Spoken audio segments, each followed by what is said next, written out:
kerana permintaan untuk memasuki MRSM berada di tahap lebih daripada 300% daripada kemampuan untuk memasuki MRSM.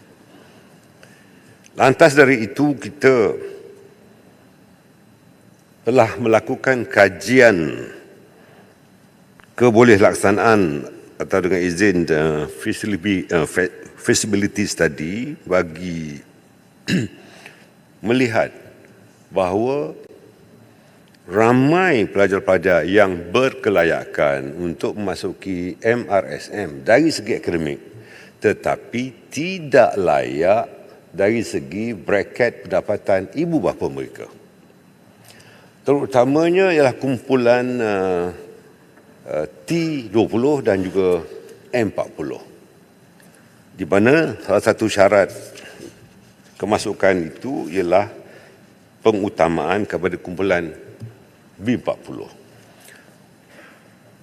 Saya ingin menyebutkan kepada YB MUA juga bahawa terdapat terlalu banyak juga permintaan daripada alumni MRSM yang telah menjadi ibu bapa yang mahu anak-anak mereka untuk masuk ke MRSM, tetapi sebagaimana yang sebutkan, braket pendapatan mereka tidak menyebabkan anak-anak mereka layak. Oleh yang demikian, tanpa berkompromi dari segi kualiti, tanpa berkompromi dari segi kelulusan minimum akademik, kita akan membuka ruang seluas-luasnya untuk anak-anak alumni MRSM untuk memasuki MRSM yang sedia ada dan apatah lagi yang berkemampuan untuk membawa anak-anak mereka memasuki MRSM yang akan diwujudkan cara berbayar ini.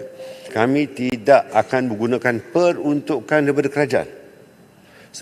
Sebaliknya kita akan menggunakan perkataan PFI, Private Finance Initiative, dan kita akan bekerjasama dengan institusi kewangan untuk pembiayaan.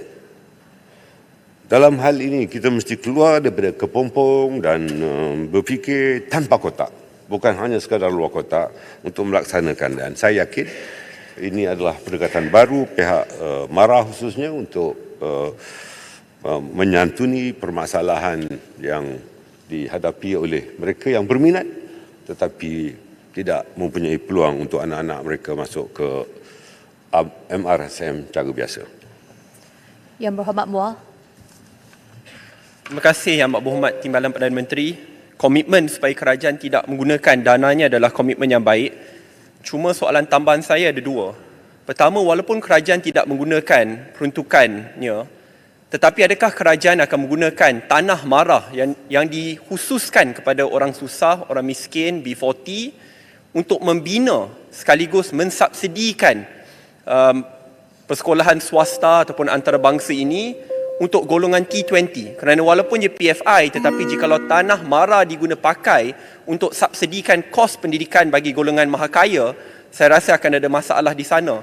Yang kedua, apakah inisiatif kerajaan untuk memastikan bahawa kos tersembunyi bagi pelajar mara pada hari ini, MRSM, dapat dikenalikan? Kerana walaupun dilihat MRSM ni untuk B40, tetapi ramai selepas isu ni keluar yang komplain kata ada kos tersembunyi.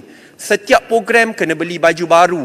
Dia punya co-op, semua pembelian perlu dibuat melalui co-op yang kos dia dinaikkan 200%. Dan kos bulanannya meningkat, makanan dan pelbagai perkara lain, sampai ada anak-anak B40 terpaksa dikeluarkan daripada MRSM kerana kos-kos sampingan ataupun kos tersembunyi yang ada di MRSM pada hari ini. Ini kerisauan saya kerana akhirnya kalau kita membina mara elit yang baru, soalan ini akan jadi masalah yang akan berterusan. Ini dua soalan saya. Terima kasih Yang Berhormat Timbalan Perdana Menteri.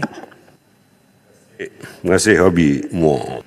Saya ingin memberi jaminan bahawa jika pun sekolah atau MRSM ini didirikan, ianya saya pastikan tidak menggunakan tanah rakyat miskin untuk membinanya.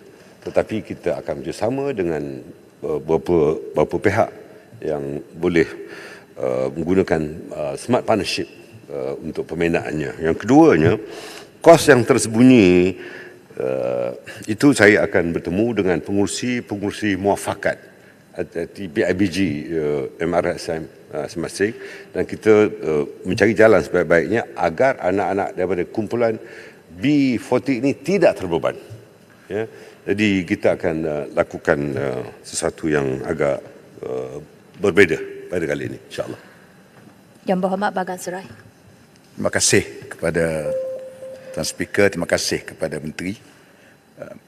Dan saya bersetuju dengan pandangan dan usaha yang diambil untuk menubuhkan MRSM berbayar. Cuma saya mengharapkan supaya kita kembali kepada konsep penubuhan sekolah asrama penuh. Penubuhan sekolah asrama penuh ni ialah untuk kita develop anak-anak di luar bandar yang dulunya zaman saya itu penilaian dapat 3A, 2B layak untuk masuk ke asrama penuh. Akhirnya lahirlah profesor-profesor, pakar-pakar, saintis yang berada di sektor kerajaan atau swasta. Persoalan saya, kalau kita menubuhkan pula dengan MRSM berbayar ni, macam seolah-olah kita telah pun terkeluar daripada konsep yang sebenarnya. Walaupun atas penubuhan ni atas PFI, namun di segi emolumen, di segi perbelanjaan dan sebagainya dan gaji sebagainya sudah tentu memerlukan wang daripada pihak kementerian. Jadi saya nak tanya pihak menteri untuk menjawab persoalan ini. Terima kasih kepada anda. Wabi ada betul. Atas pengalaman pribadi saya telah menubuhkan sekolah menengah agama Imtiaz Ulul Albab tanpa sesin pun peruntukan daripada kerajaan. Saya telah melakukannya dan sekolah itu telah berjalan selama 11 tahun. Pelajar-pelajar melalui ibu bapa membayar kira-kira RM2,000. Sepatutnya membayar RM2,000 sebulan.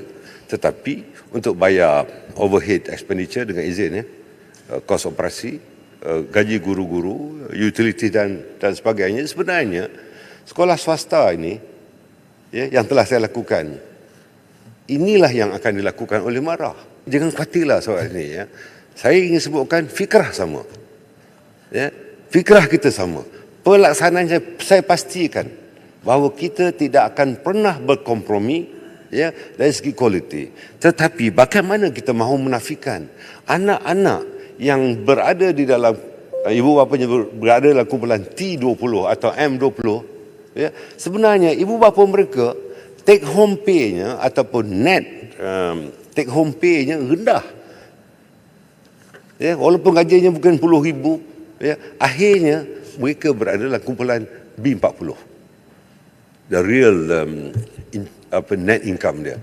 Jadi bagaimana kita mahu menafikan budak-budak yang begitu? Mak bapak ni untuk education cost atau kos pembelajaran mereka sanggup untuk bayar. Jadi dalam soal ini benar bahawa konsep penubuhan sekolah asrama penuh adalah untuk tujuan-tujuan yang Romat sebutkan. Tetapi bagaimana yang berkemampuan kita mahu menafikan. Dan kalau mereka mahu masuk sekolah antarabangsa, kosnya tinggi. Dalam hal inilah MARA melalui MRSM buat separations. Ini yang dibayar sepenuh oleh kerajaan. Yang ini akan dibayar melalui PFI yang saya nyatakan tadi. Saya fikir objektifnya sama tetapi tidak membebankan kerajaan. Tanah pun tidak menggunakan tanah MARA atau tanah kerajaan. Kita harus keluar daripada kepompong yang ada sekarang ini untuk kita maju. Bukan berfikir cara jumut atau jahiliah.